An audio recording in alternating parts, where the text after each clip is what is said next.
As Detective Stake continued trying to comfort Alicia, she let out what he would later describe as the worst scream he had ever heard. But as devastating as the moment was, Stake knew he could not lose focus. More than ever, he needed to find out who had done this to Brittany and what had really happened to her. When Detective Stake arrived at the scene, he immediately noticed red staining across the roadway. Blood had soaked into the dirt in several places, but one piece of evidence immediately stood out to Detective Stake: a used condom laying only feet away from Brittany's lifeless body. If the killer had left DNA behind on it, investigators may have just found the key to exposing whoever murdered Brittany.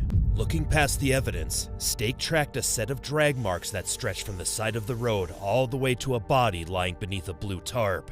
The girl was face down, the tarp loosely covering her. But when investigators pulled it back, the scene was worse than Detective Stake had imagined. Her pants were bunched around her ankles while her shoes remained tied, immediately suggesting she had been sexually assaulted. Blood had pooled around the body, and the detective noticed a puncture wound on her neck. Then investigators found something else nearby: a keychain with the name Brittany on it. At that moment, Detective Stake feared the worst.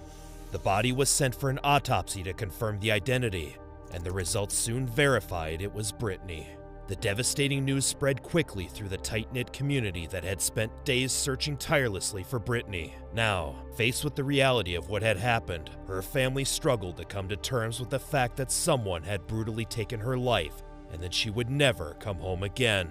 As Brittany's family held a memorial in her honor, members of the community gathered to pay their respects. Among them was Bryce, who appeared deeply affected by her death and later posted a message on Facebook about missing her and grieving from the loss. As Brittany's family and the community reeled from the news, investigators shifted their focus toward the ransom messages sent to Alicia. But within days, they discovered the number had been spoofed and traced outside Nevada, turning what once seemed like a critical lead into a dead end.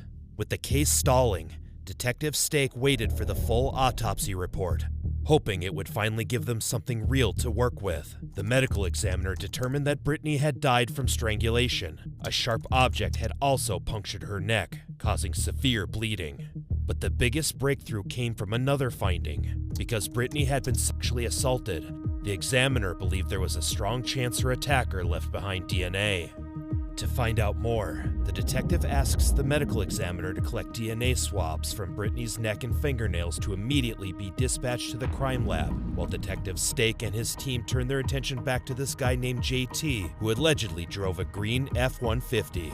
But the transient nature of the area created another problem for investigators. With workers constantly moving in and out for temporary jobs and project work, Detective Stake feared that JT could have been someone who had already left town. Even so, investigators searched ranches across the area and identified two men named JT who owned F-150 trucks and may have communicated with Brittany, but the lead quickly collapsed.